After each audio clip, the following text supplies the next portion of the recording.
let's jump to 1994's The Lion King, and I'm gonna kind of kick off this conversation here. Number 10. Number 10. For two reasons. Number 12.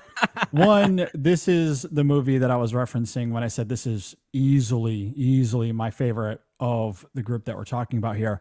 I also want to tell a quick story here about my favorite viewing experience of this film. Okay. And I will absolutely do my best to do this without the hashtag JD Oh my tears, God. JD tears, are they coming? So we'll see how it goes. But JD tears on video. On video. Has this happened before? On HD. On the record. Where are the 3D glasses? We need them splashing the screen and everything. I know. No, I want 4D. Experience. 4D experience. You want to taste those tears too? Just spit right in your face. You want to smell them and everything? Get all the senses tingling? So, anyway, go ahead, JD. A little bit of context kind of leading up to the hashtag JD tears, if you will, because this was one of the first films, or one of the first Disney films anyway, I should say, not my first film, but one of my first Disney films that I saw in theaters. I didn't really quite see the other ones in theaters, but I did see this one, and I remember it like it was yesterday because it scarred me, for the lack of a better term. And it stuck with me, all the way through adulthood. I didn't really watch it as much as a child, though, because of its emotional prowess. However, fast forward to 2018, I believe it is, 2019 maybe. Sam, my son, he's like 4 years old, 4 or 5. He might have been 5 at this point. Okay. And it was my birthday. So I come home from work. It is my birthday.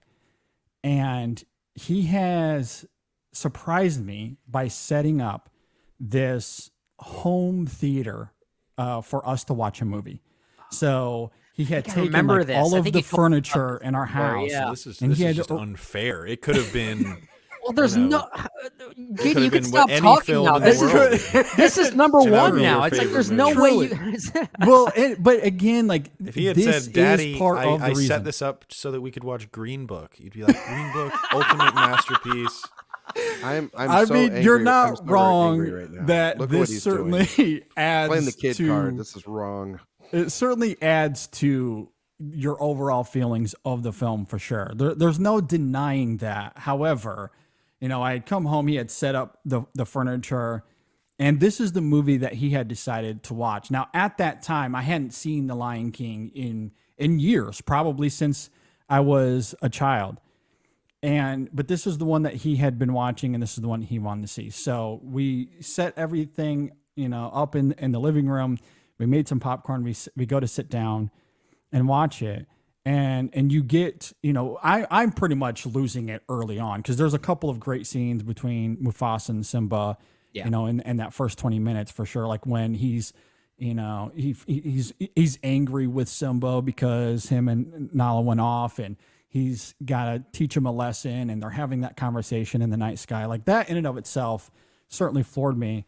But when you get to Mufasa's death, I literally had to leave the room. Like I could not experience that moment given the context of that is ingrained in every 90s kid's it's brain. and that was my first time experiencing it as a father on this side of adulthood, and then to have that experience on my birthday with my son kind of putting on this show for me, if you will. Like Hans Zimmer score blasting in the background. Hans Zimmer score, like everything about it became so like this was already a film I love. It was already one of my favorite animated films, and then to have this profound transcendent experience helped tap into those themes and those emotions and just the raw nature of this story. A child losing his father right in front of him. It's bold storytelling. Granted, it's coming from, it's Shakespeare. It's coming from Hamlet. There's nothing new about the story, but it is something that children watching this would not have experienced up until this is their first time. This is their Hamlet, right? Absolutely, and the emotions are so biting and visceral that, getting to experiencing it in the theaters as a child, getting to have that, and then fast forward to adulthood as a father, getting to see the other side of that. Like those two experiences for me, there's just nothing to me that ever, I don't think will ever top it. So for me, The Lion King, and I'm barely scratching the surface as to why I love this film. You can get into the animation, the characters, the songs, all of that. But Elton John, there's not a Elton more John. bold film in Disney's canon, more emotionally biting. To me, this is just a profound experience. Like I said, easily my number one here. This is my number one as well. I will go ahead and get that out of the way. This was I the thought first film that I saw in a movie theater. I don't remember it. I was 3, but this film, from every perspective, from the perspective of I think this is the most emotionally potent of these films that we'll talk about today. I think this is the most entertaining film that we'll talk about today. I think it is the best animated film we will talk about today. You talk about CGI integration. There is no better example of that integration than the stampede sequence in this movie. Yeah. This is easily the most cinematic of any of these movies we're going to talk about. I'd say out of all of these, this reminds me most of what Hollywood was doing with movies like Ben-Hur or Lawrence of Arabia. Like it just an epic in that way. It is an scale. epic. Yeah. And it's not like the movie only works because of that scale. There's so much about it that really does, but that sense of scale just makes it stand out, that you almost feel like enveloped by it. Like the movie just takes you and it doesn't let go. And I do love that. And it does eventually, become this kind of travelogue movie where we're meeting new characters, and obviously 2 of those characters are Timon and Pumbaa, who are just Rosencrantz and legends. Guildenstern. We have no chance but to stand those 2 legends. Speaking of Rosencrantz and Guildenstern, have you seen Lion King 1.5? Yes, that is yes, and literally it is a Rosencrantz and Guildenstern. Story. It's not credited to Tom Stoppard, if I'm not mistaken, but it's essentially Rosencrantz and Guildenstern Are Dead, which is his play that he wrote that was eventually based, or there was a movie that I think was adapted from that with Gary Oldman and Tim Roth, if I'm not mistaken. But it was the story of Hamlet from their perspective, and that's essentially what 1.5 that's is. Exactly what Lion King 1.5 is. Yeah. It's a. Yeah, I mean they're great, obviously, and this is where you start to see them trickle in some of the more famous voices. You have Jeremy Irons just absolutely going to town so good on that dialogue as Scar. Yeah. Nathan Lane obviously is as Timon, and if there's one ding you can give to this film, it is that the first half is better than the second half. And I think that is not that I don't dislike the second half. Yeah. But when he becomes an adult, the film loses half an ounce of steam. Yep. Maybe is it because it's just such a rapid change of pace that it's almost like we're being reintroduced to a new character all of a sudden? I don't know. Like I will say this, of the 10 films here, I actually have The Lion King at number 3. And if I have one slight knock to give it, it's that I don't really love Matthew Broderick as adult Simba. And again, I don't know if that's his vocal He's just performance. not given that much fan. to do. I think that might be it. Maybe it's just the rapid growth that we see, that there's not enough of a transition for me to really latch on to that newly developed character that we see. But the film is still good enough to not lose any of those pre-established themes and emotions that the first half presents. There is still a consistency from a narrative standpoint that I have to give the film a lot of credit, that even despite me not loving a particular element in the second half, the film as a whole still absolutely works. For sure. And if anyone wants to say, like to your point, JD, that this is perhaps the greatest animated movie ever made, I can't push back on that much, because when you look at the qualities of what makes a great animated movie, whether it be a musical like this or just as an animated movie, I mean, this is one of the best looking movies ever made. This is one of the best sonic experiences ever made. And a lot of that is because of Hans Zimmer and Elton John and Tim Rice. It still might be Zimmer's best score. It's possible. It really might be. It really might be. He's got a lot of them. Yeah, like he's got some bangers. But still, like as a sonically speaking, this is one of the greatest movies ever made. So if it doesn't fully land with me as much as it does for others, I can't say that as an objective problem. It's just so much about this movie works from an enveloping standpoint that you got to go along with it. And if you look at it as far as peak sequences, I mean, the opening of this film is truly one of the greatest openings to any film ever. That title card drop still gives me chills. It Yeah. absolutely all does. time. Yep. Yeah. Can I quickly... that was the trailer when they did the trailer. It was the opening sequence. Boom, Lion King. Well, obviously we're all going to see that. Yeah. Can I quickly... Yeah, JD, go ahead. I want to talk, or at least give my argument to the back half of this film and why I think, if anything, it's arguably better than the first half. Okay. All right. At least emotionally and thematically, there's It's going an to take a argument to be lot made. of convincing, but I'm here for it. Okay. Now, I'm not saying that it is necessarily better than the first half, but I do think there's an argument to be made, because when we get to Mufasa's death, it's one thing that a child witnesses his father's murder right in front of him. It's another thing that he is manipulated into thinking it was his fault. Yeah. Therefore, thrusting him into a world of isolation and guilt and, of course, heartache, which Simba, as an adult, has to learn to cope with and to move beyond his trauma, which he actively refuses. He does not want to face that trauma, doesn't want to face his path. The whole second half of the film is devoted to his growth as a character and realizing the truth, facing that truth, facing that heartache. And the only way for him to actually grow, for him to embrace his identity, especially as king, he has to face that heartache. He has to face that truth and realize that it was not his fault. The whole second half of the film is devoted to that. So as great as the first half is from an animation standpoint, or from even a storytelling standpoint, from a thematic and emotional standpoint, the second half of the film adds a whole new level to the film, a whole different trajectory that I think is fantastic. So when you get to that moment where Simba talks to Mufasa in the sky, it is just as emotionally enthralling as what we saw earlier in the film. All-time scene. And then we get to all the stuff at the end, which I think is great from a dramatic point of view, from an action perspective, an animation perspective.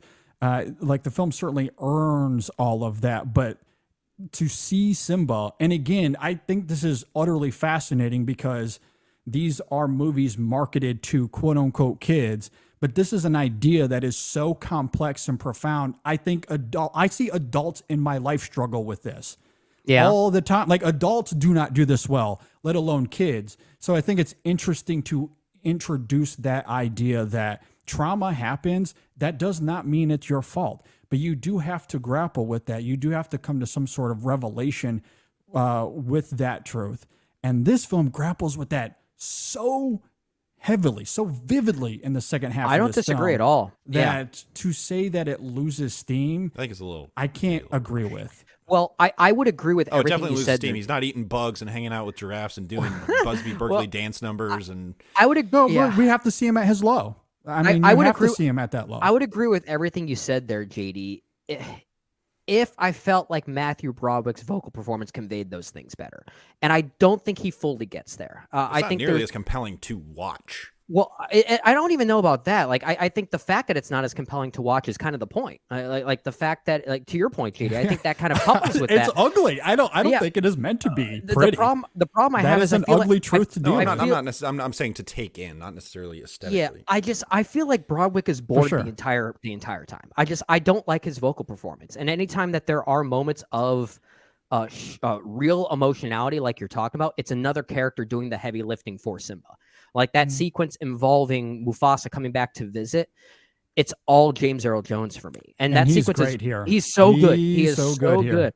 But I don't know. There's something very, I guess, overly passive about Broderick that, even in the moments when he's meant to be a little bit despondent, very Hakuna Matata, if you will, I sense no joy in the character, even when he's there's something very bland about Simba in the back half for me that that's what stifles some of it for me, which is where I can't quite get there. I'm over here throwing cold water on it. Meanwhile, it's my number one. This movie rocks. Like, I don't fully agree with that, but here's where I think we can meet in the middle, though.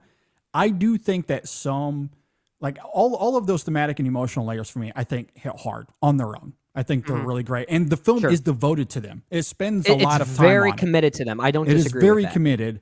I will say though, performatively, I'm not going to sit here and say that he gives the best performance of the film. I think he's effective enough, but to your point, again, where we can meet in the middle, I do think the animation itself, like some of the best moments of Simba are some of that stoicism or some of him reacting to. There's a surrounding vibe that might do a lot of the work for us. Yeah, like when he's looking into the sky, when he sees his face in the water. Or Hans Zimmer doing a lot of the work. Or Hans Zimmer certainly helping out a lot of that too. Yeah, like everything kind of comes together to, I guess, emphasize that emotion and all those themes more so than the performance. I do agree the performance isn't doing the heavy lifting. It's kind Ryan's of been around mysteriously quiet. I was going to say, Ryan, like, why is your least favorite Disney movie of all time?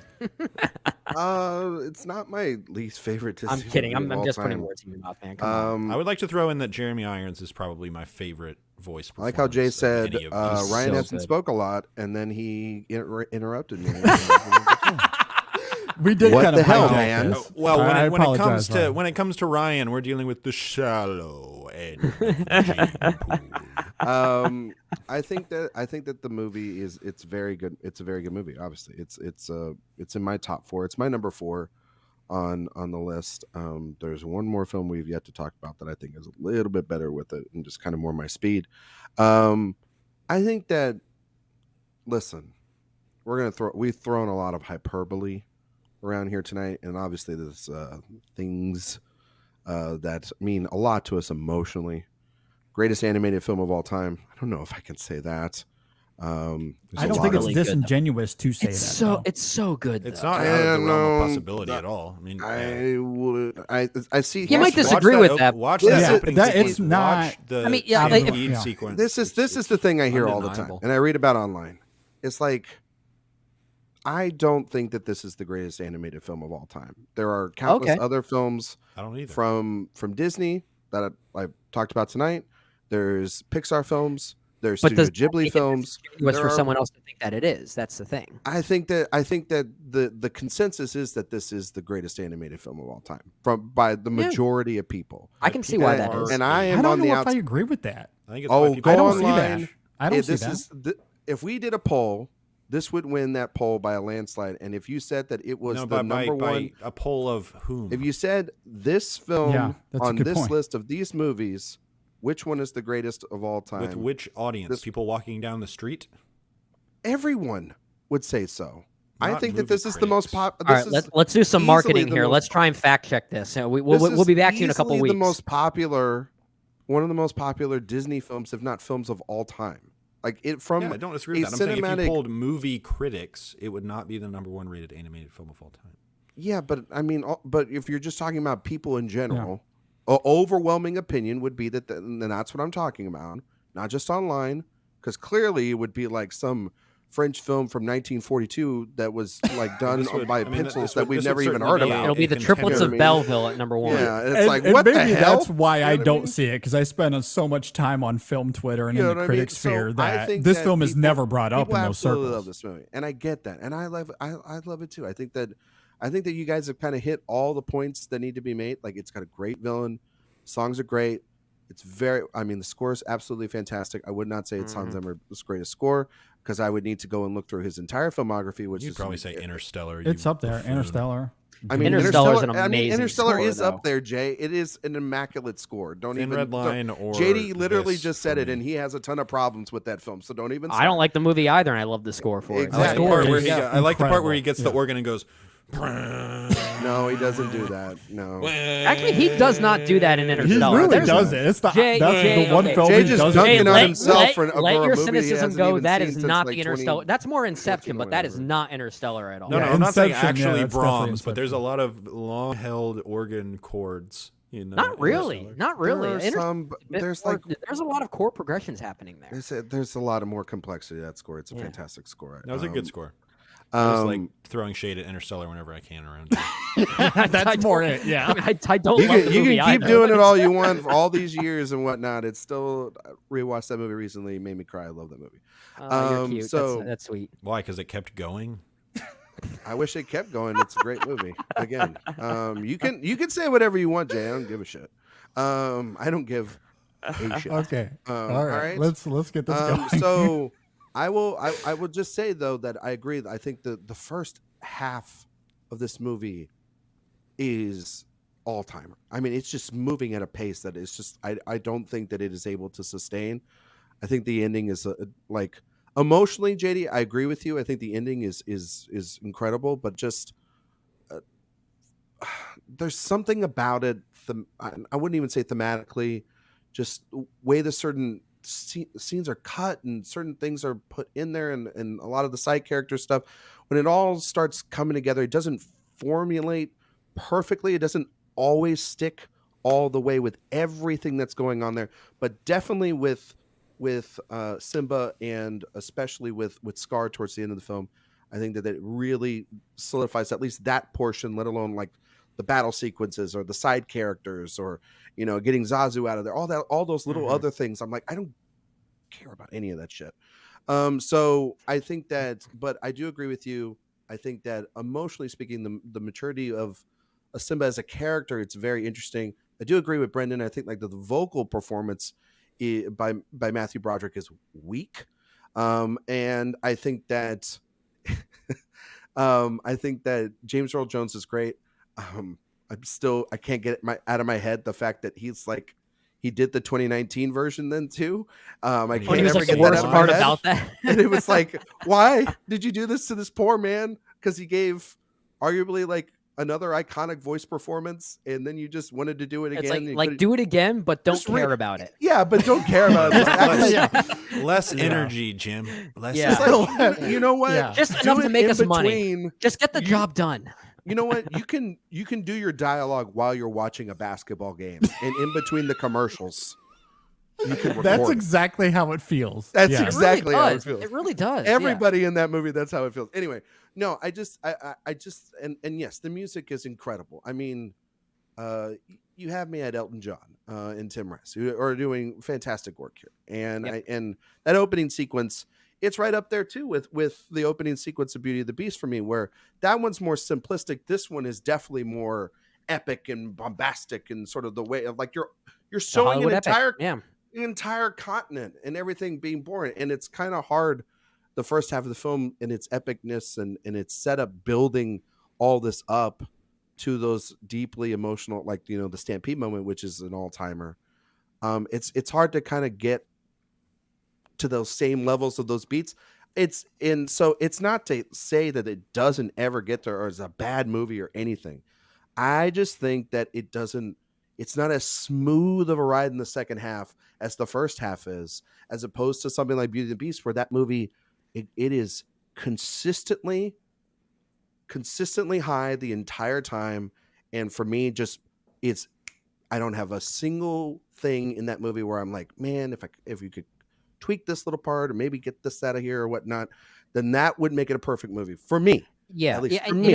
I'm talking about a movie that's at like number 4 on my list. But we're also talking about a movie that I think we're talking about splitting hairs here, yeah, right? Because we kind of have to be like. I mean, it's a 4.5 out of 5-star movie. For we're me. talking about a movie that is still probably one of the top 5 best movies of 1994, right? I mean, it's so. And that's a good year. That is a good year. I'm looking. I got the list. At the very least, I could say right now this would at least be in my top 10 of the year. Yeah, this is easily it's definitely my top in the 5 it's of definitely the year.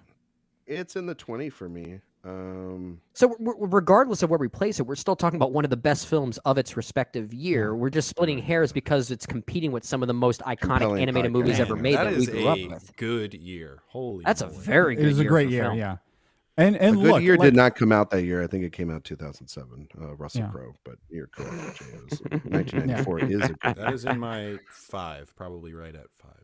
At any rate, like I can understand because you're right, Brendan. We have to split hairs when we're talking about films of this magnitude. I will simply die on the hill, though, whether you don't have to agree, but I don't think it's disingenuous given the daring, provocative ideas and execution of this film that to say that it's the best animated film of all time.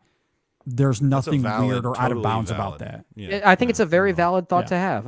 I think the hard part now is where do we place it between the 4 of us? I think this is where it gets challenging here. I think based on the 'Cause we're split- consensus, we're it split feels 2-2, like right? It feels like number 2 to me. Maybe I don't know. give- Like you and I have this at number 1, and Yeah, but they Brendan, you have have it Beauty at and the what, Beast four, at number five, 1. Like we're 4, 5. well, I guess mathematically, how does this work? Because like we JD have and to Jay, flip a coin here. That's the Well, only well, way. well, let's- let's think about We this. gotta Let's think go. about We this. gotta go in aggregate. In aggregate. Yeah. So So JD and Jay JD have this at number 1. Ryan and myself have this at 3 and 4, respectively. How do we feel about Beauty and the Beast? Ryan and I had that at number 1. Where did you guys have this? I Jay have it and at JD? 3. I think JD has it at 2, right? Yeah. So Yeah, mathematically, we that gotta puts put Beauty and the it- Beast so above it. mathematically, Beauty and the Beast goes to 1. Yep. Exactly as I said Yeah. 20 minutes ago, 30 minutes ago, whatever it was. I just wanted to sound smart. Sorry. Yeah. It's exactly what I anticipated coming into this. So that's perfectly We could fair stop the and understandable. So This is the biggest upset in American history. I don't think so at all. I just said I was because at the no, beginning because of the honestly, show. no, because again, I thought I was walking in here, Gorpovitsky. It would be and, Army Hammy starring as the Lone Ranger because I thought Brendan would be in the same. I I'm knew not Jay, shocked and by I that kn- at all. and I knew No, I'm JD. not either. It would But be an upset Brendan if was the I didn't know. So well, that it was, would be an yeah. upset if we had both of these movies at like 4 and 5 or something. No. That I I'm talking about wouldn't like say, yeah. I knew I'm talking about these for were the going to be battle of 1 and number 2. one. If anything, Yeah. bad I knew had these would be happened, I number wouldn't be 1 and surprised. 2. Yeah. But I knew going into tonight, well, I'll have to make a good argument, but I will lose 3-1 on the vote, and I would live with that. I'd be Wow. okay with that. We right, well- totally had different perspectives coming into the Well, show. Hey, I'm sorry. Let's just end with Wow. this. Both these movies are really, really, They're really both good. great. Really, All right. really good.